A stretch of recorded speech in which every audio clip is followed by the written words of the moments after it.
very happy to be participating in this session along with Professor Makarand, Paranjape, for whom I have a lot of respect. I'm a little intrigued by the title of this particular session, Excavating the Past. You know, excavating the past is something that's for archaeologists, not for historians, not for media persons, not for, certainly not for public intellectuals, politicians, even though some politicians in India are indeed busy in excavating the past.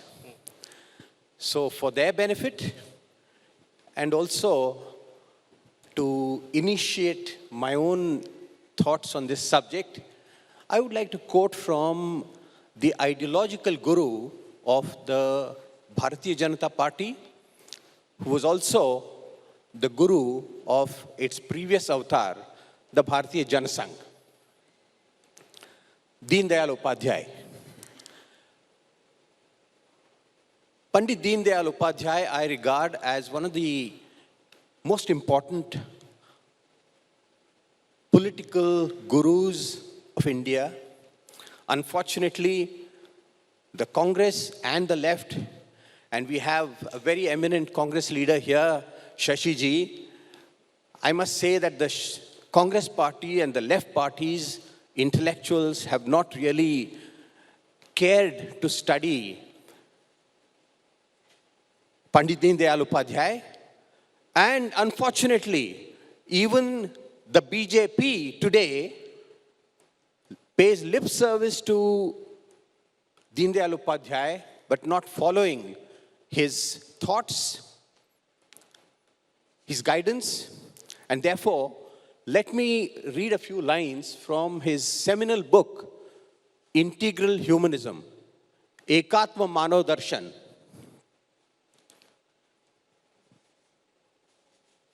He says, we have taken due note of our ancient culture, but we are not archaeologists, which means that we are not in the job of excavating the past. We have no intention to become the custodians of a vast archaeological museum. We have no intention to become the custodians of a vast archaeological museum. Our goal is not merely to protect the culture, but to revitalize it so as to make it dynamic and in tune with the times. Now, he goes on to say, in introducing his philosophy of integral humanism, on the basis of integral humanism, we shall be able to reconcile nationalism, democracy, socialism, and world peace with the traditional values of Bharatiya culture, and think of all these ideals in an integrated form. The mutual conflict among these ideals can be removed and they can supplement mutually. Thereby, the man, that's man with capital M, can gain his lost status and attain the aims of his life. You know, what a profound thought here by none other than the ideological guru of the Bharatiya Janata Party, where he says, democracy, socialism, world peace, they all can be reconciled. Now, what we need today, Veer, is politics of reconciliation, politics of samvad and samanvay. Unfortunately, those who take the name of Deen Dayal Upadhyay are today in the business of excavating the past, creating controversies, some artificial controversies, saying that this is true India, this is not true India, these are true Indians, these are not true Indians. This is true Indian religion, this is not true Indian religion. Whereas India, throughout its history, has always welcomed every culture, every religion, every race, and made its own.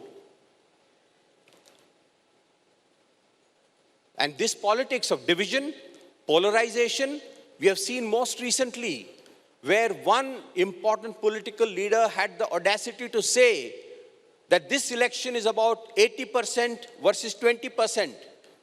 And he went on to win the election and become the chief minister of the state once again.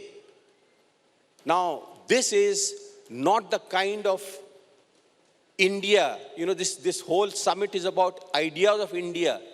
There may be many ideas of India, and there should be conversation among various ideas of India. But this polarizing idea, 80% versus 20%, has absolutely no place in any idea of India, and it must be rejected.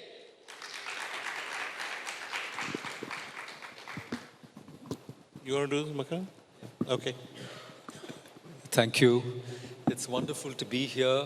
I want to thank the ABP group, Kaveri, and of course, it's a great privilege to be on this panel. I will return the compliment that was paid to me by Sudheendra ji at the beginning by pointing to a wonderful book he wrote. I think it's called Mahatma Gandhi. It's called The Music of the Spinning Wheel, if I remember it right. Music of the Spinning Wheel, Mahatma Gandhi's manifesto for the internet. I think it came out about 10 years ago. So it's a great privilege to be on this panel. The thing I want to say at the beginning is that I believe I am the only bona fide academic in this entire conclave. There are other PhDs. My very distinguished senior from college, Dr. Shashi Tharoor, is a PhD too. But I'm the only one, I believe, who earns his living by teaching, reading, writing, and thinking, which is all I've done in my life. I want to return to the topic of this session, Veer, which is about, history. And I agree with Sudheendra ji when he said the topic suggests archaeology and not history. Excavation is an archaeological term. I'll come to that later. But ladies and gentlemen, what we witness in India today is that we are in the middle of a history war, okay? And the war over history, over the past of India, is actually a subset or a part of the larger cultural wars of India. And the thing that we have to notice is that in this panel itself, there are no historians. I'm a student of literature, literary texts, and that's very important. I'll tell you why, because histories are also narratives. They have heroes, they have villains, they have a plot. But why is it that there are no historians? It's because history is too important to be left to historians today. And the discipline of history itself is beleaguered. And historians are running helter-skelter. They don't want to be under attack for being aligned with one side or the other, because the discipline of history is a very professional and extremely rarefied discipline, right? And it has its gatekeepers, and it has its, prejudices. And I can tell you, as somebody who teaches at JNU, I happen to be one of the senior professors in JNU, for the last 30, 40 years, JNU kept out a certain kind of history altogether. That is what our history wars are about. And I can refer you to a book by our former High Commissioner in Pakistan, TCA Raghavan, Dr. TCA Raghavan, another JNU alumni, called History Men. It's about three famous historians of India, Jadunath Sarkar, G.S. Sardesai, and Raghubir Singh. So the history wars are not recent. They go back in time. And if you go over the last 20, 30 years, the alternate voices that were kept out, like Sitaram Goel, Ram Swarup, Dharampal, and even today, the people who are writing the histories which are more, you might say, controversial, if not more apropos to our times, like my friend Vikram Sampath, they're not within the academy. So these voices have been kept out. The reason for this is that the discipline of history runs in terms of schools. Historiography, that's the writing of history, is governed by some principles. Like you had the colonial school inaugurated by James Mill, the father of John Stuart Mill. Then you have the nationalist school of history. Perhaps it was inaugurated by Savarkar, his first war of independence, which he wrote in 1909, the same year Gandhiji wrote Hind Swaraj.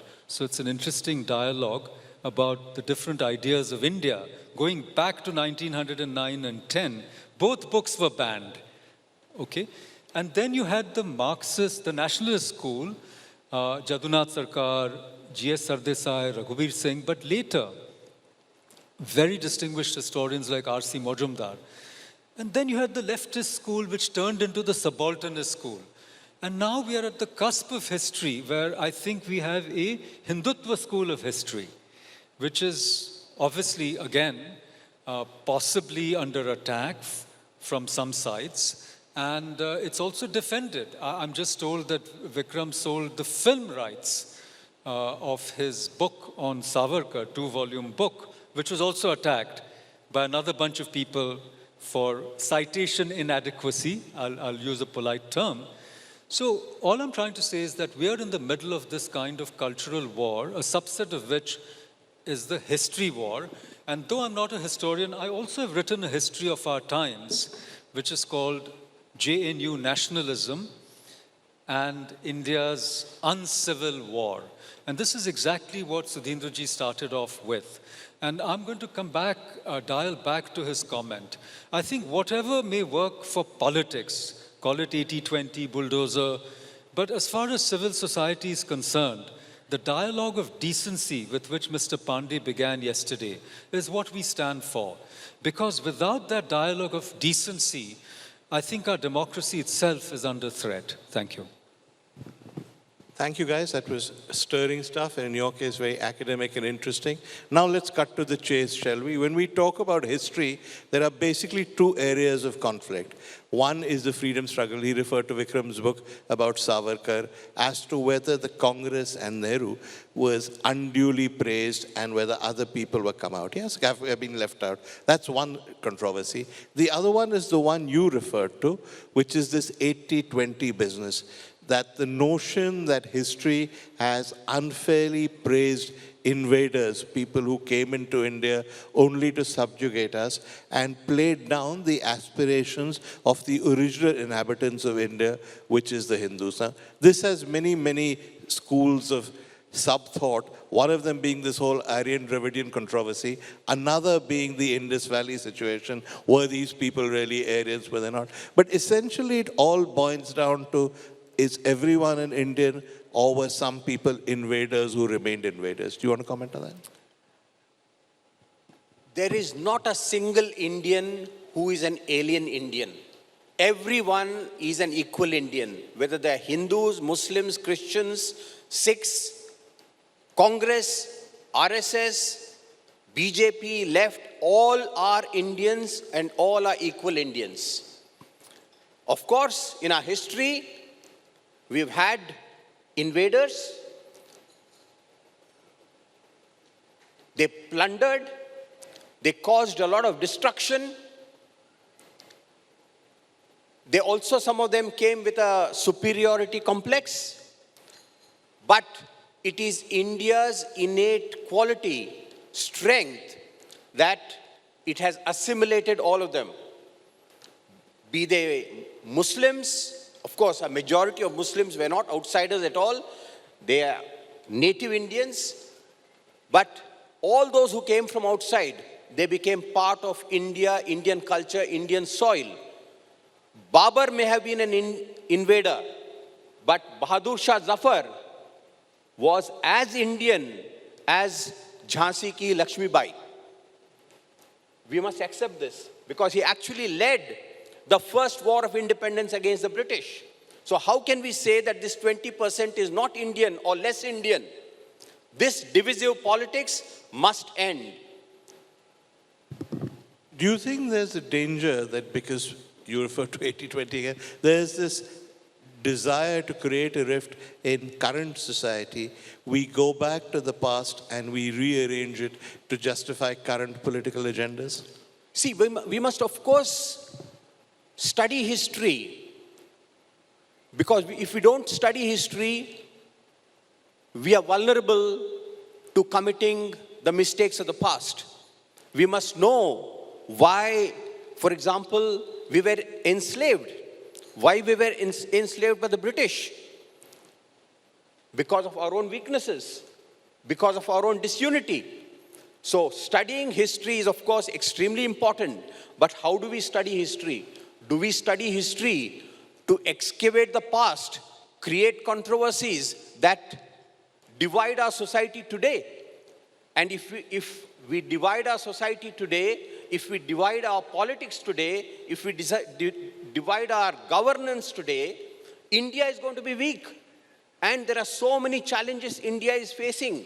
Unless we unite, our society is united, our politics is united, our governance is united, how are we going to face these huge challenges? Challenges of poverty, underdevelopment, deprivation, and of course, our problems with some of our neighbors. So we need unity, and for unity, we must approach history critically, but with a constructive mind. Aren't you, in a sense, doing exactly what the Hindutva-walas are accused of? The Hindutva-walas are accused of using history to suit political agendas. You want to go back and say history should be used to take India forward. I mean, history is history. You can't use it for any political agenda, whether it's taking India forward or dividing India. Shouldn't you just tell the truth? No, you see, we must, I'm one of those who does not condemn Hindutva as a fascist force. Hindutva also belongs to India, although I may disagree with some aspects, many aspects of Hindutva, but the fact of the matter is, it is as integral to India as any other ideology. What we need is a civil dialogue, conversation between the forces of Hindutva and the opponents of Hindutva. And in this, we must recognize that there are certain genuine reasons why in the Hindu society, there is a certain discontent, there is a certain angst, and those causes have to be understood, recognized, and corrected. And something which, unfortunately, the Congress and the left parties did not do. The left, of course, did not understand, even today does not understand Hinduism. It rejects Hinduism, and that's why it has become marginal to India's politics and India's society. And these mistakes have to be corrected. At the same time, there are forces in the Hindutva camp which have become fanatical, fundamentalist. They are in fact committing the same mistakes as the ideologies that they are opposing. If Islamist fanaticism is wrong, similarly Hindutva fanaticism is also wrong. Okay. Let's get on to history now. You gave us a perspective. You talked about leftist historians. You talked about the development of the subaltern school. And you said perhaps a new Hindutva school is emerging. I think that's a very interesting perspective. The difference, I think people would argue, is that leftist historians did it because they actually believed in the dictatorship of the proletariat and the class war being the reason for everything. Subalterns really believe that it was the people at the bottom whose story should be told. The argument against Hindutva historians is that they're doing it to serve a political agenda, that the leftists never hope to win an election. The Hindutva guys, by rewriting history, will win elections. How do you respond to that? You know, Veer, as you said, history is history, let it be. But history is not history. It's always about the present. Yeah. You go back to the past in order to influence the present. So the history wars are not about the past. They're really about the present ideals of India. Yeah. Now, the way I understand the Hindutva school is that it is, you know, first of all, let's also see that the Tva Pratyaya, Hindu, and then you say Tva. Tva means Tattva. So even Hindutva, as Sudheendra said, need not be divisive because each one can have their own idea of Hinduness. There's no uniformity there. There cannot be an imposition that this idea of Hindutva is the only official one, because that would be like a new papal bull or an imprimatur, which we cannot have. Whether it's the idea of Hinduism, whether it's the idea of India, it's always going to be plural. Now, it's not that all Hindutva historians are only trying to win elections. No. From their point of view, they are actually opening up the field like the subalterns did. Yeah. What do they mean by that? They are saying that when you look at the history of independent India. It was a Congress-sponsored project which promoted only Mahatma Gandhi as a token, and then the Nehru family. So when you said all Indians are equal, they would say that the people who contributed to the freedom struggle, it was a constellation, okay? It was not like the Ramayana model, one hero, one narrative, one villain. It was like the Mahabharata model, Bahuvachan, you know. It was of many heroes and of many heroines. So the Hindutva historians are saying, look, Bhagat Singh hasn't got his due, Savarkar hasn't got his due, Birsa Munda hasn't got his due, so-and-so hasn't got his due, Rajguru hasn't got his due. So what about all these people? Why are we not telling their stories? So one part of their enterprise is just to tell the stories that were not yet told. But there's a difference between popular history, okay, and academic history. So the Hindutva school has not produced that many significant academic historians as yet. Apart from, Vikram, the one person that I think, though I'm not sure she'd like to be called a Hindutva historian, is Shonalika Kaul, who's now at JNU. And she's written on the Raja Tarangini. The point I'm trying to make, Veer, is that history is a very recent form of epistemology. That is a way of understanding and organizing and ordering the past. There are many other forms, cultural memory, folk memory, bardic songs, you know. For example, Prithviraj Raso. Prithviraj lost to Muhammad Ghori, but there is no bardic account or epic on Muhammad Ghori. The epic is on Prithviraj Chauhan, who he lost, and it's elegiac. You know, it's a sad epic, like Padmavat, written by Jaisi, a Muslim person, 200, 300 years later. So people remember their past in many ways, and history is just one way. We call it itihas, but itihas will not be considered modern history. So in other words, legend, myths, memories, family narratives, and then macro histories, continental histories, you know, and micro histories, institutional history. My book is an institutional history. It's just a history of the last 5 years of JNU, what happened there. So history is a very wide discipline, but we cannot negate all these other ways of remembering the past. And this is what the earlier people did. They called it unripe cognition of people who don't know. You know, like these are superstitious people, and they have these legends and myths, but not so. You know, every part of India, they'll say, oh, Bhim came here, Arjun went by here, Krishna slept under this grove. No, that is the part of the sacred geography and cultural memory of India, and it's not just of Hinduism. Look at all the Sufi shrines, the Chishtiya Silsila. I was once mapping it. It starts somewhere in Central Asia, then it crosses what is now Afghanistan and Pakistan, and then Ajmer and all that, and down south you have Gesudaraz Dargah. There's a sacred geography there as well. So the only point that we are making is that the official histories are not the only ways of reconstructing the past. And when you open the door and when you don't cancel these other narratives, you get a richer understanding of who you are. Yeah, I don't think anybody I certainly would not dispute anything you said.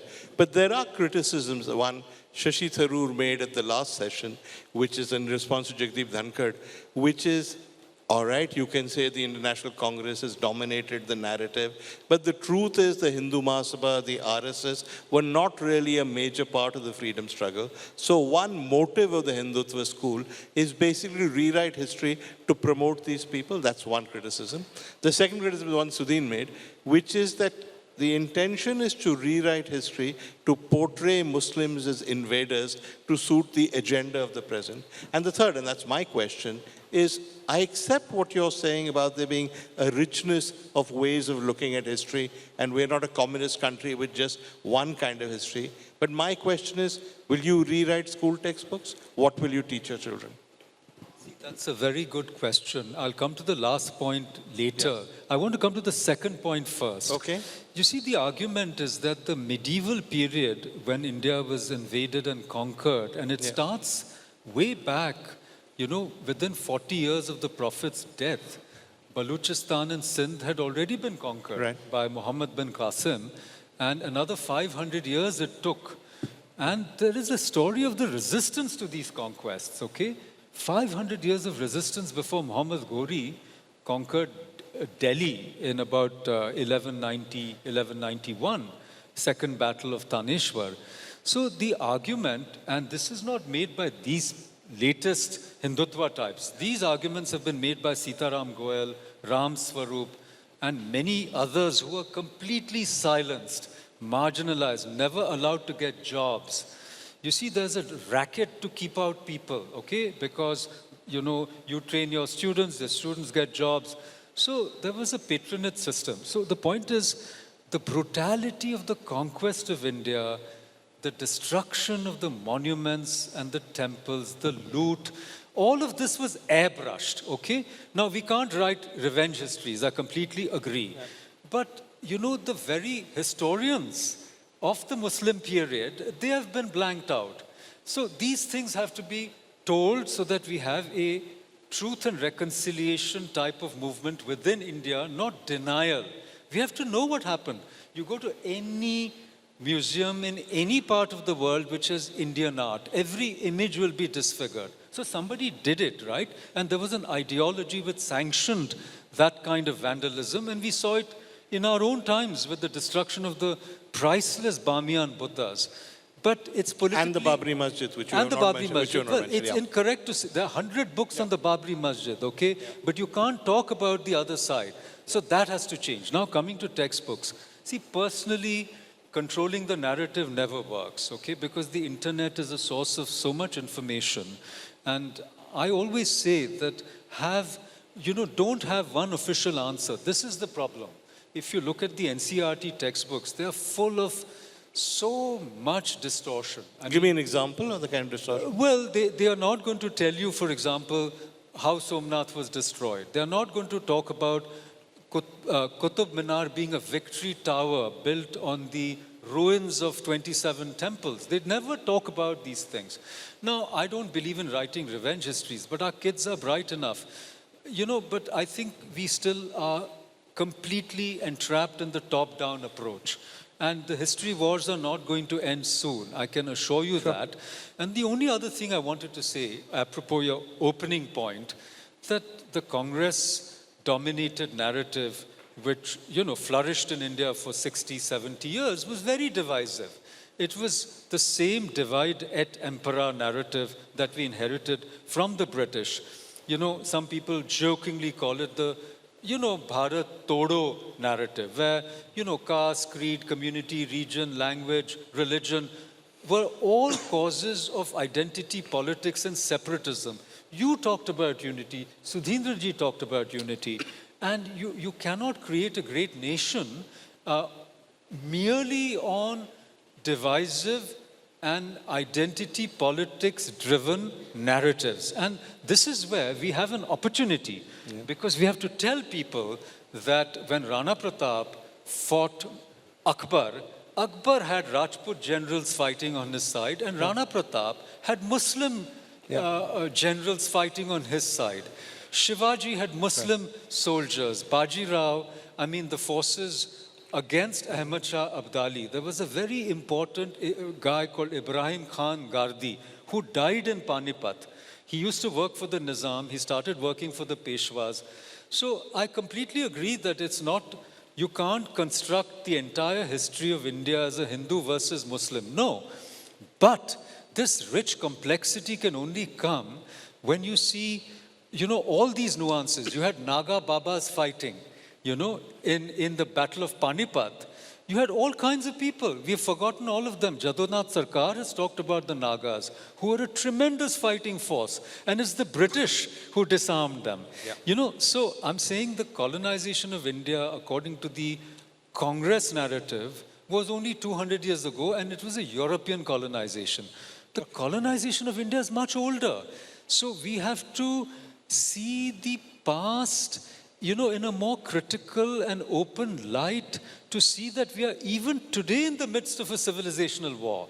You don't like people saying this, but look at the number of Hindu shrines destroyed in Kashmir. Forget about Pakistan and Bangladesh.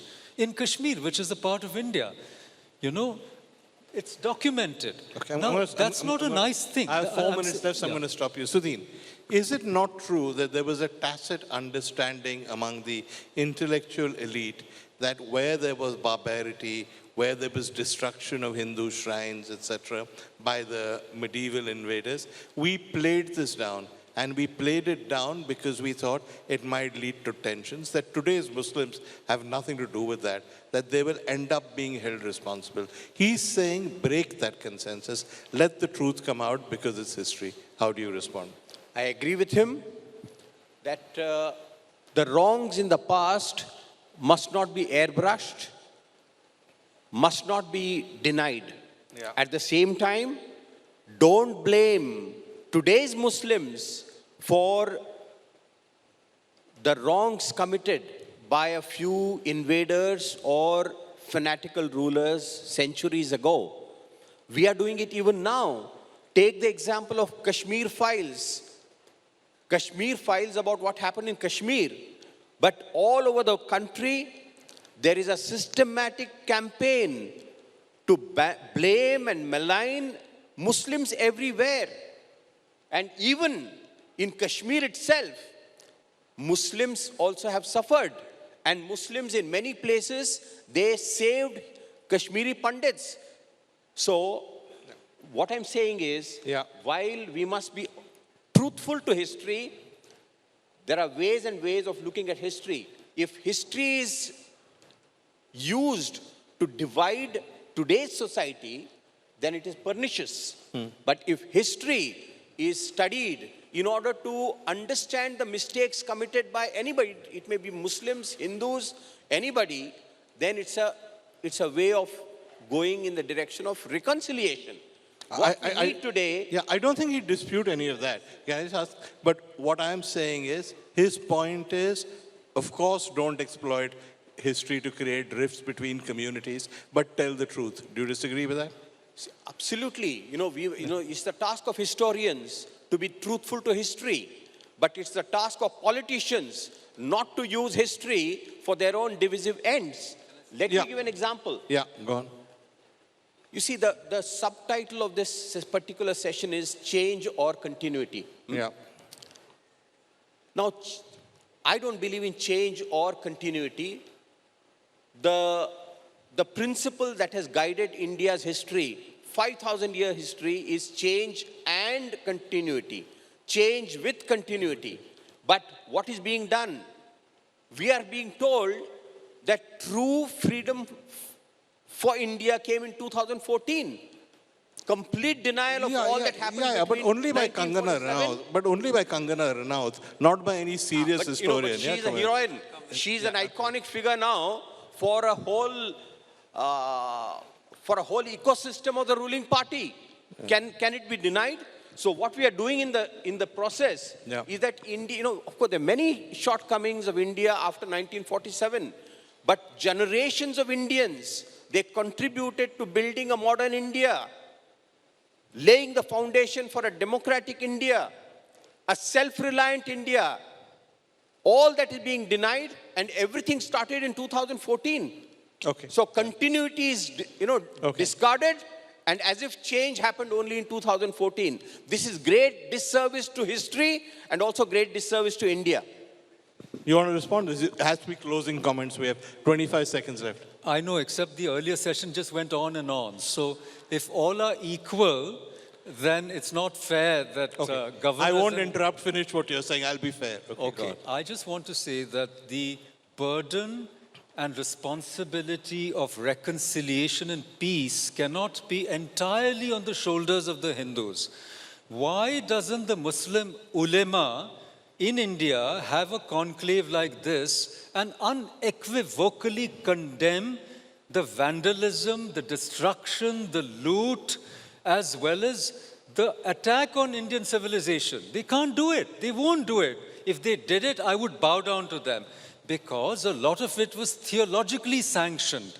And these are the elephants in the room that we don't want to touch, because they said that... Makarand, you're serious? At a time when Muslims are under attack, being made to feel like outsiders in their own country, being, as he said, lynched because of the Kashmir files. You want them to hold a conclave and say, guys, we are very sorry, we did very bad things? I mean, is this your solution? No, my point is, they don't have to say sorry for what their ancestors may have done. But Okay. they should come out and say, we don't like this. We don't like the, just as we don't like Babri Masjid being felled, we don't like the hundreds and thousands of temples destroyed, including the Gyan Vyapi. Look, I'm sure there are many Muslims in this audience. Not one of them says, go and destroy temples. Do you really? Why do you want to humiliate them and make them say it? Veer, 1 minute. You're distorting what I said, with due respect to you. All right, go on. It's one thing for a so-called secular Muslim to say that privately. The moment they get up and say it publicly, they lose face. Only I love the phrase, so-called secular Muslim. Are you saying there are no secular Muslims? No, look, I'm saying that Arif Muhammad Khan Saab can say it. Who is certainly a so-called secular Muslim. Yes, Well, all right. we're diverting. Yeah, I'm saying yeah. let the ulama come out. So are you saying only the clergy should do this? At least the clergy should say, we are opposed to this. We don't like the destruction of the shrines of other people. Let them say it. They won't say it. But So assume they say it, then what? then we'll congratulate them. That'll be the beginning of a Truth and Reconciliation Commission. Okay, all right. So you're saying it's a first step to the way to See, both sides have to take first steps. All right, okay, fair enough. Okay. Under Gandhi I'm not sure I agree, but I respect that argument. Do you agree with him? That for a reconciliation, this whole argument that because Hindus are in the majority, we must airbrush out whatever happened in the past has not worked. Let the Muslim ulema, because a lot of this was religious and clergy sanctioned, come out and say this was wrong and let's move forward in the spirit of reconciliation. That's what you're saying, right? Of course, every community must be truthful to history, including Muslims. If in the name of Islam, wrongs have been committed, it is the duty of the Muslim religious leaders, social leaders, political leaders to say it is wrong. Even today, in our own times, Islam has been misused for extremism, terrorism. This must be condemned in the strongest possible terms by Muslim ulama. And many of them are indeed doing so. Okay. But common Muslims must not be held responsible. I think for he agrees. this. I think he agrees with And that. that is precisely what is being done. And it is the responsibility of Prime Minister of India to condemn this. He has not done it so far. And he's not going to, let's be honest. But I think we have a degree of agreement here. The agreement is that we must tell the truth about history. It's not our job to rewrite it for political reasons, for whatever your ideology. That there must be reconciliation between communities, that the reconciliation must come from both sides, and the use of history to fight the battles of the present, particularly exploit alleged atrocities against Hindus, that must be condemned, because history is to tell us who we are, not make us fight with each other. Do we both agree with that? Yes? If by way of a concluding remark, I may say something. Yeah, Veer? okay. Remember, we are now 3 minutes over already, so make it a brief concluding, yeah. We have talked so much about the past. The past is, of course, important, but the past must not be excavated. Okay. The past must be studied with openness, candor, truthfulness. But we are more interested in future. We should not be past obsessed. We should be future focused. Okay. And therefore, I'm reminded of what Maharshi Aurobindo says. Pride in the past, concern for the future, but lofty dreams for the future. Concern for the present and lofty dreams for the future. It is future that we should be more concerned about. We should discuss more about future, and that lofty dreams for the future can only be realized if we are united as Indians, 130, 140 crore Indians, irrespective of ideology, irrespective of religion. We are one people. And especially, today, the party perhaps you sympathize with is in power. What India needs is cutting across political divide, samvad, samanvay, and sahyog between all political parties to create this lofty future for India. 1 minute, okay, just 1 minute, okay. Thank you, Sudheendra ji. You're more idealistic than I expected for a person who has been in politics for so long. I'm afraid when it comes to politics and political parties, it's going to be a battle that will continue. Yeah. And no side is holier than the other, I'm afraid. They'll use politics to stay in power. You know it better than me. But as members of civil society, I completely agree with you. You started with Deen Dayal Upadhyay. You ended with Sri Aurobindo. I couldn't agree more. It's his 150th anniversary. I completely agree with you that we can't be stuck in the past. But I can only say one thing. The road to the future lies through the past. We can't be stuck in the past, but we have to revisit the past to understand what happened to India. But really, this is a time for new creation, to use Sri Aurobindo's phrase. And I think there's never been a better time for India than I can think of in the last 1,000 years, economically, politically, socially, intellectually. But the point is that we have to leave politics to politicians. And as members of civil society, regardless of our affiliations, we must work for those values which make this republic great: decency, dignity, equality of all citizens, dialogue, and democracy. Thank you. So final message from this session: leave history to historians. There will be differing views in history, accept that. But the moment politicians get involved in history, that's where the problems begin. Yeah? Thank you all. Thank you, Sudheen. Thank you, Makarand. ये है ideas of India.